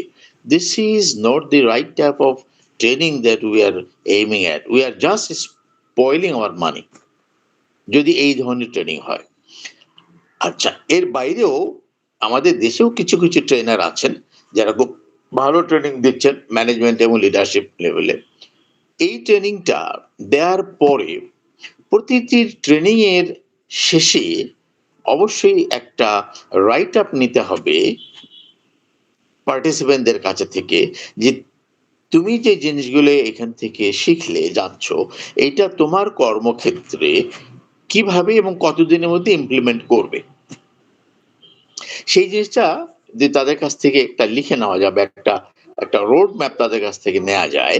এবং এই জিনিসগুলোকে যেই সমস্ত এমপ্লয়ার কোম্পানিগুলো এদেরকে ট্রেনিং এ পাঠাচ্ছে তাদের কাছে পাঠাতে হবে। এবং এইচআর এর এখানে একটা বিরাট রোল আছে to implement the training, the lessons are learn. এবং সেটা আমার এখানে ইন্ডাস্ট্রিতে সেটা ইমপ্লিমেন্ট করা হচ্ছে কিনা, এই পার্টটুকু বোথ সাইডে আমরা যারা ট্রেনার তাদেরকে ডিউ রেসপেক্ট জানিয়ে আমি বলছি সেখানেও ল্যাকিং আছে। আবার যতটুকু ভালো ট্রেনিং হচ্ছে সেই ট্রেনিংটি যে ফিরে এসে ইন্ডাস্ট্রিতে সেটা ইমপ্লিমেন্ট হচ্ছে কিনা এটা ওই পার্টিকুলার ইন্ডাস্ট্রির এইচআর বা ম্যানেজমেন্ট তাদের এটা একটা দায়িত্ব যে ওই ট্রেনিংটা আমার এখানে ইমপ্লিমেন্ট করতে হবে। তা না হলে আরওআই এর কথা বলেছেন মিস্টার শান্তনু বলেছেন, ইয়েস, তাহলে এটা এই যে ট্রেনিং আমি যে দিলাম এমপ্লয়ার আরওআইটা কি? সে আরওআইটাকে পেতে হলে আমাকে এটা ইমপ্লিমেন্ট করতে হবে এবং সেটার জন্য প্রথম কাজই হবে এইচআর এর এবং ম্যানেজমেন্টের, যেন তারা এখানে এসে এটা ইমপ্লিমেন্ট করে। এটা হলো একটা পার্ট যেটা আমরা বলছি soft skill. Now come to the hard skill, which is a great thing, that great functional skill that in many case we are lacking. যেহেতু আমি একটু ওই হাইটেক যে petroleum and gas and power সেক্টরের কথা বলেছি, এটা অনেক বেশি উন্নত একটা টেকনোলজি, যার ফলে আমাদের অনেক ডিপেন্ডেন্ট হতেই হয় তাদের উপরে। আমাদের স্কিলটা এখনো 100% তৈরি হয়নি, বাট হচ্ছে হচ্ছে। একটা প্রশ্ন রাকিব আপনি করেছিলেন যে ট্রেনিং সেই দেওয়া ঠিক মতো হচ্ছে কিনা। আসলে এই ক্ষেত্রে আমার পার্সোনাল এক্সপিরিয়েন্স হলো যে আমরা প্রচুর ট্রেনিং দিয়েছি। কোথায় ট্রেনিং দেওয়া হচ্ছে? প্রচুর খরচ করা হয়েছে। যেহেতু এরা ফরেন কোম্পানি, তারা এই ট্রেনিং ডেভেলপমেন্টের উপরে খুব একটা তাদের একটা ইচ্ছা আছে এবং তারা বিগ বাজেটে ট্রেনিং করে। আমরা তাদেরকে ট্রেনিং করিয়েছি, আমরা বিভিন্ন বিদেশে পাঠিয়েছি, ইউরোপে, আমেরিকায়, বিভিন্ন জায়গায় যেখানে যেখানে এই কোম্পানিগুলো যে সমস্ত দেশ থেকে এসেছে সে সমস্ত দেশের হেডকোয়ার্টারে আমরা পাঠিয়েছি। সেখানে যে তারা অ্যাটাচমেন্টে ছিল 3 মাস, 4 মাস, 6 মাস এবং ফিরে এসে আমাদের এখানে যেই সমস্ত এক্সপ্যাটরা ছিলেন, কাজ করেছেন, তারা মোটামুটি তখন সুপারভাইজার বা অবজারভার হিসাবে দাঁড়িয়ে গেল এবং ওদেরকে বলা হলো যে তোমরা করো। আমি as an HR professional, that was my ball game. So what I tried to implement is that we made them observer, and our Bangladeshi trainees that they came by Bangladeshi employees, তাদেরকে functional সাইডে লাগিয়ে দেওয়া হলো যে you go ahead and do the function. কোথাও ভুল হলে তখন তারা অবজারভার তারা এসে শেখাচ্ছে যে এখানে এটা এভাবে না করে এটাকে এভাবে করো। This is how it should go. তো implementation is a big thing. And আমাদের দেশে ইন্ডাস্ট্রির কথা যদি বলি, প্রত্যেকটা ইন্ডাস্ট্রি মেকানিক্যাল, ইলেকট্রিক্যাল, এই দুটো জিনিস নিয়ে ইনভলভ এবং তার সঙ্গে সঙ্গে কম্পিউটারাইজেশন চলে আসছে। আইটি সেক্টরে যোগ হয়েছে। অনেক মেশিন আছে যেগুলো আইটি দিয়ে চলে, কম্পিউটারের বা প্রোগ্রামের উপরে চলে। তো এই তিনটাকে এক জায়গায় নিয়ে এসে এত চমৎকার ট্রেনিং যদি আমরা দেই, সেটা খুব কম হচ্ছে এই জায়গাটা। যেমন যতটা বেশি হচ্ছে লিডারশিপ ম্যানেজমেন্টে, টিম বিল্ডিং এ, ঠিক সেই রকম লেভেলের এই ইনস্টিটিউটগুলো গ্রো করেনি। আমাদের প্রাইভেট ইনস্টিটিউট গ্রো করেনি। গ্রো না করার ফলে আমাদেরকে বাইরেই ট্রেনিং নিতে হচ্ছে এবং বাইরে থেকে এক্সপার্টও নিয়ে আসতে হচ্ছে। এই জায়গাটায় আমাদের একটা বিরাট স্কিল গ্যাপ আছে। স্কিল গ্যাপটা সময় লাগবে তৈরি হতে। তবে মানে আমি খুবই অপটিমিস্টিক যে যেভাবে আমাদের বাংলাদেশি এমপ্লয়িরা, ছাত্ররা যেভাবে টেকনোলজিটাকে শিখছেন এবং এটাকে ইমপ্লিমেন্ট করছেন দেশে, এটা কিন্তু সত্যি। আমরা অনেক সময় ভেবেছি যে বাংলাদেশিরা পারবে না, এটা বাজে কথা, এটা মিথ্যা কথা। আমার পার্সোনাল এক্সপিরিয়েন্স হচ্ছে যে উই আর ভেরি সাকসেসফুল এবং কোনো কোনো ক্ষেত্রে আমাদের ইঞ্জিনিয়াররা, আমাদের টেকনিশিয়ানসরা বিদেশিদের চেয়েও ভালো পারফরমেন্স করেছেন। সুতরাং ওই ভালো ট্রেনিংটা নিয়ে আসতে হবে। You must have a big budget for this high tech learning, high tech training. এটা যদি যতদিন আমরা করতে পারবো না হাইটেকে, ততদিন আমরা ফরেনারদের উপরে ডিপেন্ডেন্ট থাকবো। যে রিলায়েন্স কথাটা এখানে রাকিব আপনারা বলেছেন যে Reliance and workforce gaps, yes, ততদিন পর্যন্ত আমাদের Reliance on the foreign labour আমাদের থাকবে। Thank you. ধন্যবাদ স্যার, ধন্যবাদ।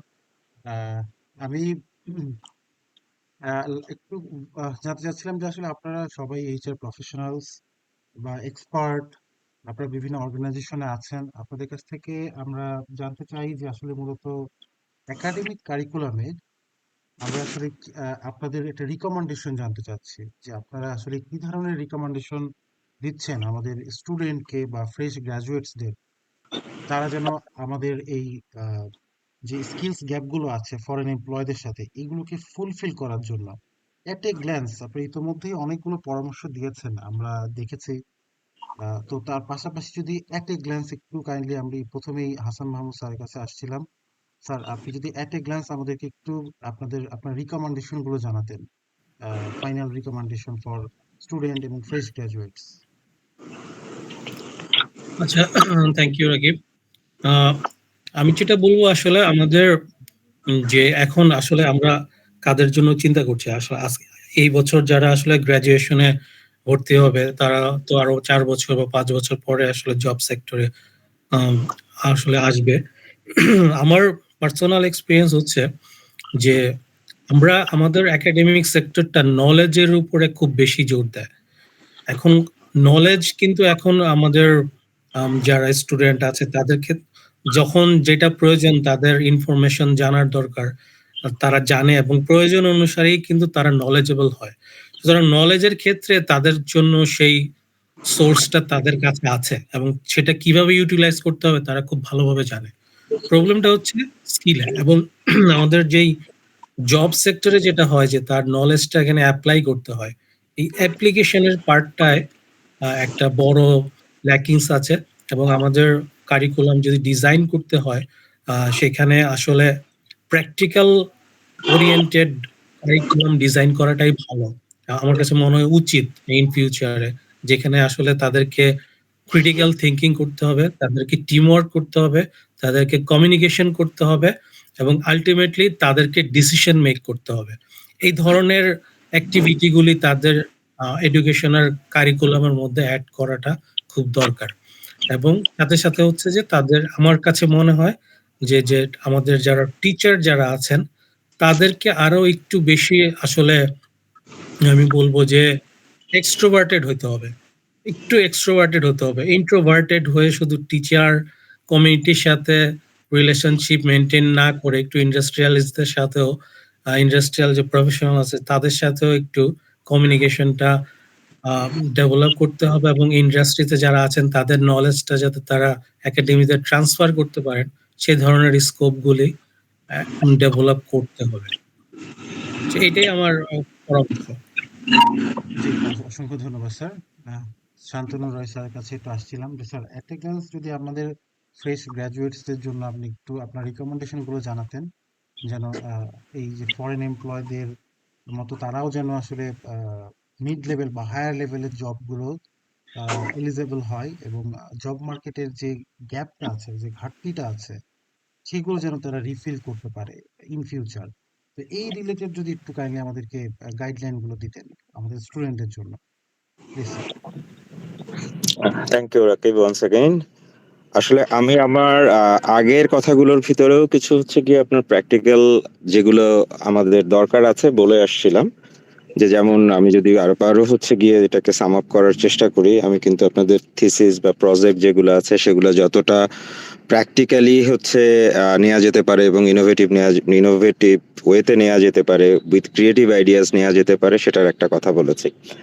আরেকটা বাস্তবতা হচ্ছে গিয়ে আমার এই ফ্রেশার্সরা কিন্তু হচ্ছে গিয়ে অ্যাট দ্য ইনিশিয়াল ডেজ কখনোই তারা হচ্ছে গিয়ে মিড লেভেল বা এক্সপার্টরা সাধারণত যে লেভেলটাতে রিক্রুটেড হয় সেই জায়গাটাতে কিন্তু হচ্ছে গিয়ে তাদের প্লেসমেন্টটা হবে না।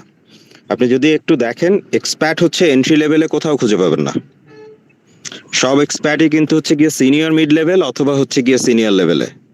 আমরা সত্যি কথা যদি ম্যানুফ্যাকচারিং এর দিকে তাকাই, ওয়ার্কার বা অপারেটর বা এই লেভেলটাতে কিন্তু আমাদের বাংলাদেশে হচ্ছে গিয়ে ওদের জায়গা হয় না।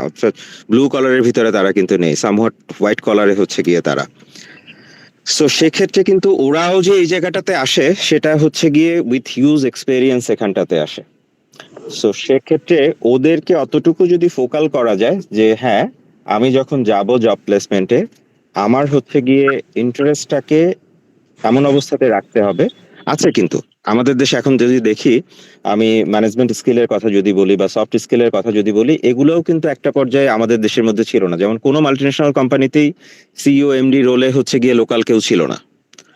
এখন কিন্তু হচ্ছে গিয়ে almost in every single multinational organisation is led by a Bangladeshi. So that is a হচ্ছে গিয়ে প্রাউড পার্ট। তার মানে হচ্ছে গিয়ে এই সফট স্কিল বা পিপল ম্যানেজমেন্ট বা ম্যানেজারিয়াল যে জায়গাগুলো আছে, এই জায়গাগুলোতে হচ্ছে গিয়ে কিন্তু আমরা ডেভেলপ করেছি। বাট টেকনিক্যাল জায়গাটাতে আমাদের হচ্ছে গিয়ে এখনো যথেষ্ট উইকনেস আছে। এটা লিড রোলগুলোতে সব জায়গাতে সব ইন্ডাস্ট্রিতে আমরা দেশি মানুষের উপরে ডিপেন্ড করতে পারছি না। একটা জিনিস এখানে আরেকটা মানে জিনিস না বললেই না, এটাকে ইউনিভার্সিটি থেকেই শুধুমাত্র না, এটা আসলে হচ্ছে গিয়ে আমাদের ফ্যামিলি লেভেল থেকে শুরু করতে হবে। সেটা হচ্ছে গিয়ে ট্রান্সপারেন্সি বা একটা আনবায়াসড অ্যাটিটিউড।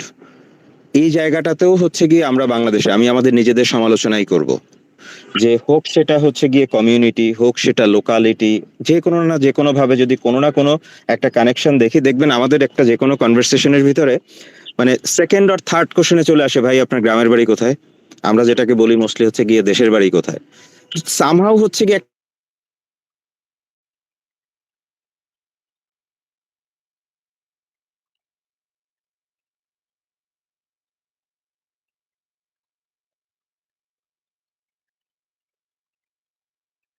এই যে জিনিসগুলো, এটা গুড সাইন হচ্ছে গিয়ে আমাদের এই যে আপকামিং জেনারেশনের ভিতরে এই টেন্ডেন্সিটা কম, তারা তাদের অ্যাটিটিউডকে হচ্ছে গিয়ে কিছুটা হলেও ধরে রাখার চেষ্টা করে। সো যদি এটাকে আমরা পুরোপুরি এলিমিনেট করতে পারি, তাহলেও হচ্ছে গিয়ে অনেক জায়গায় আমাদের এক্সপার্ট ডিপেন্ডেন্সি কমবে। কেন? কারণ কথা হচ্ছে গিয়ে এক্সপার্টরা যেহেতু হচ্ছে গিয়ে এখানটাতে আসে এবং ওদের কারোর সাথে কোনো কানেকশন থাকে না, এক্সপেক্ট করা হয় যে ওরা প্রফেশনালিজমটাকে মেনটেন করবে। এটাও ডেভেলপ করানোর যদি কোনো টুলস আমাদের ইউনিভার্সিটি লেভেল থেকে ইন্ট্রোডিউস করা যায়, আমরা আসলে যথেষ্ট প্রফেশনাল না। ঠিক আছে, আমরা হচ্ছে কোনো না কোনো ভাবে হচ্ছে গিয়ে আমাদের আনপ্রফেশনাল একটা লেবাস থেকে থাকে, ওটা হচ্ছে গিয়ে রিভিলড হয়ে যায়।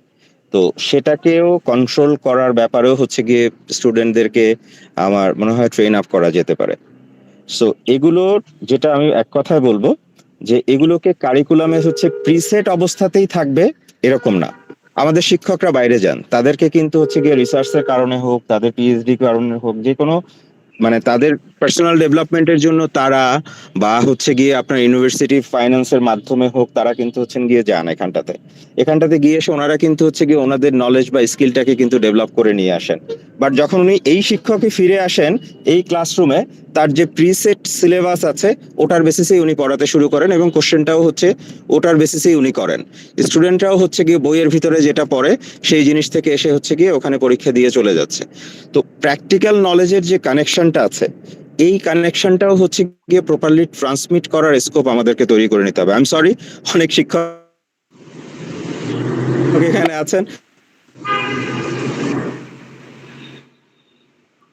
একটা জায়গাতে হয়তো একটু হিট করলাম, but I am sorry for that. দেখা যাবে ইউরোপের কোন একটা কান্ট্রিতে চলে গেছে, নর্থ আমেরিকার কোন একটা কান্ট্রিতে চলে গেছেন, ওখানে গিয়ে আপনারা দেখে আসেন যে হচ্ছে গিয়ে টেকনোলজিক্যাল অ্যাডভান্সমেন্ট কোথায় গিয়েছে ওই সমস্ত জায়গাতে।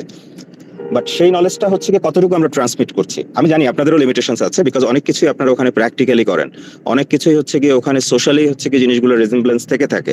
বাট এই জিনিসটাকে এসে আমাদের স্টুডেন্টদের মাঝখানে দিতে গেলে পরে ডিফিকাল্টিজ আপনাদের অনেক। বাট লেটস ফাইট যে আমরা যাতে করে হচ্ছে গিয়ে আমাদের যে যার জায়গায় আছে সেই জায়গাতে যদি এই অ্যাডভান্সমেন্ট গুলোকে আনতে পারি, আমি 10টা চেয়েও যদি একটাও আনতে পারি, সেই 10% is a success story for me. এটা that can be said as an example. তো এরকম ভাবে সবাই সবার জায়গা থেকেও যদি 10% চেঞ্জ করতে শুরু করি, so in the entire country that is so. এই জায়গা থেকে আসলে this is a never ending one, because যে কোনো ইমপ্রুভমেন্টকে আমরা জানি that is A continuous process. So actually আমাদের এখানে কোনো জায়গাতেই পজ দেওয়ার কোনো স্কোপ নেই। অ্যাজ মাচ অ্যাজ পসিবল আমরা যদি আপ টু ডেট থাকতে পারি বা থাকার চেষ্টা করে থাকতে পারি, তাহলে হচ্ছে গিয়ে আপকামিং জেনারেশনের জন্য we can bring lot of changes. Thank you. অসংখ্য ধন্যবাদ স্যার, আপনার মূল্যবান বক্তব্যের জন্য আপনাকে অসংখ্য ধন্যবাদ। আপনি যে কথাগুলো বলেছেন অত্যন্ত যুক্তিযুক্ত। স্যার আমি লাস্ট, আমরা মোটামুটি অনুষ্ঠানের শেষ পর্যায়ে চলে এসেছি। আমি লাস্ট একটু আমার আলফা স্যারের কাছে জানতে চাইবো। স্যার আপনি অনেকগুলো পয়েন্ট আমাদেরকে অলরেডি দিয়েছেন, তবে এট এ গ্ল্যান্স আমি একটু আপনার কাছ থেকেও জানতে চাচ্ছি যে আমাদের ফ্রেশ গ্র্যাজুয়েটস যারা বের হচ্ছেন, ইউনিভার্সিটি স্টুডেন্ট বিশেষ করে এখন যারা একেবারে লাস্ট সেমিস্টার বা লাস্ট ইয়ারে আছেন, তারা হয়তোবা সদ্য গ্র্যাজুয়েটস হবে কিছুদিনের মধ্যেই। তো এই ধরনের স্টুডেন্ট যারা সামনেই আমাদের জব মার্কেটে এন্ট্রি নিচ্ছে, একঝাঁক স্টুডেন্ট চলে আসছে। আমরা আসলে নতুন স্টুডেন্টদের জন্য আমাদের কারিকুলামে কি ধরনের চেঞ্জেস আনতে পারি বা কি ধরনের স্কিলস তারা গ্যাদার করতে পারে, ফর ইওর অপিনিয়ন যদি জানাতেন, আমরা যেন কি ফরেন এমপ্লয় একদিনে হবে না, তো ধীরে ধীরে কিভাবে আসলে আমরা ফরেন এমপ্লয়দের উপর থেকে নির্ভরশীলতা কমিয়ে দেশের যারা আমাদের গ্রাজুয়েটস আছে তারা যেন এই স্থানটা ফিল আপ করে। তো এই ধরনের যদি একটু গাইডলাইন আপনার এন্ড থেকে আমাদেরকে দিয়ে দিতে স্যার। Thank you Rakib. অনেক চমৎকার উদাহরণ এবং উপদেশ এসছেন, মিস্টার হাসানও দিয়েছেন, মিস্টার শান্তনু দিয়েছেন। তো আমার একটু প্রথমে স্টুডেন্টদের ব্যাপারটা যদি আমি বলে রাখি, স্টুডেন্টদের মধ্যে যারা ফ্রেশ গ্র্যাজুয়েট সে বেরোচ্ছেন, ইনারা ইউনিভার্সিটিতে থিওরিটিক্যাল নলেজ যেটা শেখানো হয়েছে সেইটি নিয়েই ওনারা বেরিয়ে আসছেন। তাদের জন্য আমার উপদেশ হলো যে যেই ইন্ডাস্ট্রিতে আপনারা চাকরিতে ঢুকবেন, আপনাদের প্রথম কাজ হবে যে আপনার যে থিওরিটিক্যাল নলেজটা নিয়ে এসেছেন সেইটাকে কত দ্রুত আপনি প্র্যাকটিক্যালি এটাকে ইমপ্লিমেন্ট করতে পারেন, সেটার জন্য যে ট্রেনিং বা ইন্ডাস্ট্রিতে ঢুকে যে পরিবেশে আপনি চাকরি করছেন সে পুরো জিনিসটাকে আপনি খুব দ্রুত সেই টেকনোলজিটা শিখে নেবেন এবং ধরে নেবেন, এবং আপনার যে লার্ন লেসনের সঙ্গে ওটাকে রিলেট করবেন, যেখানে কতটুকু ওখানে এটা খাপ খাচ্ছে বা খাচ্ছে না, যেখানে আপনার এক্সট্রা মাইল আরো হাঁটতে হবে অর্থাৎ ট্রেনিং নিতে হবে, আপনি সেই ট্রেনিংগুলো নেবেন। এটা হলো যারা গ্র্যাজুয়েট হয়ে বেরোচ্ছে তাদের জন্য। আর যারা ফ্রেশ গ্র্যাজুয়েট, যারা ঢুকছে নতুন, যারা 4 বছরের ইউনিভার্সিটিতে পড়বে, তাদেরকে কিন্তু আমি কোনো রকম দোষ দেই না। আমি নর্মালি কাউকে আমি দোষ দেই না স্টুডেন্টদের, কেননা তাদেরকে যা শেখানো হচ্ছে সেই নলেজটা নিয়েই তারা আসছে। এখন ইউনিভার্সিটিতে যদি ল্যাব না থাকে, ইউনিভার্সিটিতে যদি একটা যে পার্টিকুলার আমি ডিপার্টমেন্টের হিসেবে যদি আমি বলি, ফর এক্সাম্পল আমার টেক্সটাইল ডিপার্টমেন্ট আছে, টেক্সটাইল ইঞ্জিনিয়ারিং, আমাদের অনেক বেশ কিছু ইউনিভার্সিটিতে এখন টেক্সটাইল ইঞ্জিনিয়ারিং পড়ানো হচ্ছে। তো টেক্সটাইল ইঞ্জিনিয়ারিং এর আমি দু একটি ইউনিভার্সিটি জানি, আমি ঠিক নাম বলতে মেনশন করতে চাই না, আমি দেখেছি কারো কারো কোনো রকম ল্যাবই নেই, আর কারো ল্যাব আছে, কিছু কিছু পার্টস আছে, কিছু যন্ত্রপাতি ওনারা লাগিয়েছেন, দেখিয়েছেন, but it is not enough.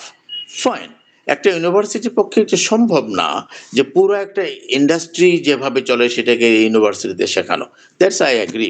So এই ক্ষেত্রে কি করতে হবে, ইউনিভার্সিটিকে ল্যাব যেটা করবেন, ল্যাব একটা ছোট্ট রেপ্লিকা অফ অ্যান ইন্ডাস্ট্রি হতে পারে, ইউনিভার্সিটির মধ্যে থাকবে। বাট ইউনিভার্সিটির জন্য আমার সাজেশন হলো যে university should aggressively পারসু some sort of MOU with the industry, relevant ডিপার্টমেন্টের। ধরুন টেক্সটাইল ইঞ্জিনিয়ারিং, তো টেক্সটাইল ইঞ্জিনিয়ারিং বাংলাদেশে এখন প্রচুর গার্মেন্টস হয়েছে, আরএমজি আছে, টেক্সটাইল স্পিনিং ইন্ডাস্ট্রি আছে, এদের সঙ্গে আপনারা একটা আন্ডারস্ট্যান্ডিং আসেন। এবং আমরা কিন্তু ইনফ্যাক্ট বসে আছি যে ইউনিভার্সিটি থেকে আসবে, আমাদের অ্যাপ্রোচ করবে এবং আমরা সেইভাবে তাদেরকে অ্যাসিস্ট করব। কিন্তু আমরা দুঃখের সঙ্গে আমরা বলতে বাধ্য হচ্ছি যে এত ইউনিভার্সিটি বাংলাদেশে হয়েছে, কিন্তু আমাদের কাছে আসছে খুব কম। 2-4 জন এসেছেন, যেমন আমি বলবো যে ডেভোডিল ইউনিভার্সিটির সঙ্গে আমাদের একটা MOU আমরা কিছুদিন আগে সাইন করেছি, এবং you will be happy to know that যে in my industry we have taken roughly around 30 textile engineers passing out from Daffodil university. কথাটি আমি এখানে একটু পরিষ্কারই বলতে চাচ্ছি যে we are happy that at least Daffodil university student যারা আসছে তারা বুটেক্সের সঙ্গে কম্পিটিশন করে ভালো করছে। এখন আমি মনে করি যে ইউনিভার্সিটিতে কারিকুলামটা এমনভাবে তৈরি করবে যে তার একটা অংশ থাকবে ইন্ডাস্ট্রি রিলেটেড, এবং ইন্ডাস্ট্রি রিলেটেড হলে ইউনিভার্সিটির পক্ষে কি সম্ভব পুরো ইন্ডাস্ট্রি নিয়ে এসে একটা ল্যাব তৈরি করা? না, সম্ভব না। ওনারা রেপ্লিকেট করবেন এখানে, আর ইন্ডাস্ট্রি ভিজিটস গুলা করবেন, ইন্ডাস্ট্রিতে অ্যাটাচমেন্ট করবেন, 3 মাসের 4 মাসের 6 মাসের অ্যাটাচমেন্ট করবেন, সেটার উপরে অ্যাসাইনমেন্ট জমা দিবে, সেটার উপরে তাদের ফাইন্ডিংস গুলা জমা দিবে, সেগুলোকে আবার চমৎকারভাবে আলোচনা করা হবে, প্রেজেন্টেশন করা হবে। তাতে হবে কি যে learn theoretical knowledge can be related with the industry functional side of the industry, এবং তখনই এই দুটো যখন ব্যালেন্স হয়ে যাবে তখন এই আমাদের বাংলাদেশি স্টুডেন্টস যারা তারা কিন্তু ডেফিনেটলি ফরেনারদের সঙ্গে কম্পিটিশন করতে পারবে এবং গ্র্যাজুয়ালি ফরেনারদের উপরে আমাদের ডিপেন্ডেন্সটা কমে যাবে। সুতরাং আমি আবারও বলছি যে primarily this is the responsibility of the university to frame the curriculum in such a way that it has certain percentage of theory and certain percentage of practice, which may be যেটা আমি বললাম যে making a relationship, a cooperative relationship with the industry. Thank you. অসংখ্য ধন্যবাদ sir. আমরা অনুষ্ঠানের একেবারে শেষ পর্যায়ে। এতক্ষণ আমি আপনাদের সাথে ছিলাম রাকিবুল ইসলাম। আপনাদেরকে অসংখ্য ধন্যবাদ জানাচ্ছি আপনাদের এই মহামূল্যবান সময়ের মাঝ থেকে আমাদেরকে সময় দেওয়ার জন্য। আমি আশা করছি আপনাদের এই মূল্যবান বক্তব্য, পরামর্শ আমাদের রিসার্চকে যেমন শানিত করবে, পাশাপাশি আমাদের এই রিসার্চকে আলোকিত করার পাশাপাশি এই রিসার্চটা আমি এক্সপেক্ট করি আমাদের নতুন আপকামিং ইউনিভার্সিটির কারিকুলাম, তথাকথিত দেশের যে এডুকেশন সিস্টেম, এইগুলোকে আশা করছি পরিবর্তন করতে উপকৃত করবে, সহযোগিতা করবে। এটি আমার একান্তভাবে বিশ্বাস এবং আমি আপনাদেরকে আরো একবার ধন্যবাদ জানাচ্ছি যে আপনারা আমাদেরকে এই এরকম একটা সময়ে, রাত্রি এখন প্রায় 10টা বাজে, আপনারা আমাদেরকে সময় দিয়েছেন। Once again thank you so much everyone. Sir, doctor Tanvir Abir স্যারকে রিকোয়েস্ট করছিলাম যে স্যার আমরা প্রোগ্রামটা শেষ করতে যাচ্ছি, আপনি যদি স্যার কাইন্ডলি আপনার বক্তব্য দিয়ে শেষ করতে sir. Thank you. Thank you very much, no further delay. So আমি শুনেছি প্রত্যেকজনের বক্তব্য। আমরা সত্যিকার অর্থে কিছুটা মানে শব্দ হচ্ছে আমার যে জায়গায় অবস্থান করছি। তো আমরা এই আপনাদের বক্তব্যগুলোকে সামারাইজ করে আমাদের যে রিসার্চের যে অবজেক্টিভ গুলোর সাথে আমরা চেষ্টা করব যে আমাদের এই ফাইন্ডিংস গুলোকে অবশ্যই রিসার্চ পেপার হিসাবে এবং পাশাপাশি পত্রপত্রিকায় যতটুকু পারা যাবে আমরা এটার প্রচার তো জানতেই হবে। মানুষ সবই জানে, কিন্তু এত গূঢ় অর্থ, এত ইনার ডিপ যে আলোচনাগুলো সত্যি আমাদেরকে সমৃদ্ধ করবে, এই আশা ব্যক্ত করে আপনাদের সকলকে জানাচ্ছি আবার শুভেচ্ছা এবং অভিনন্দন। ধন্যবাদ, শুভরাত্রি। ধন্যবাদ আপনাকে। ধন্যবাদ স্যার। আমরা অনুষ্ঠান থেকে নিচ্ছি। আপনাকে অসংখ্য ধন্যবাদ sir. Thank you so much. Thank you.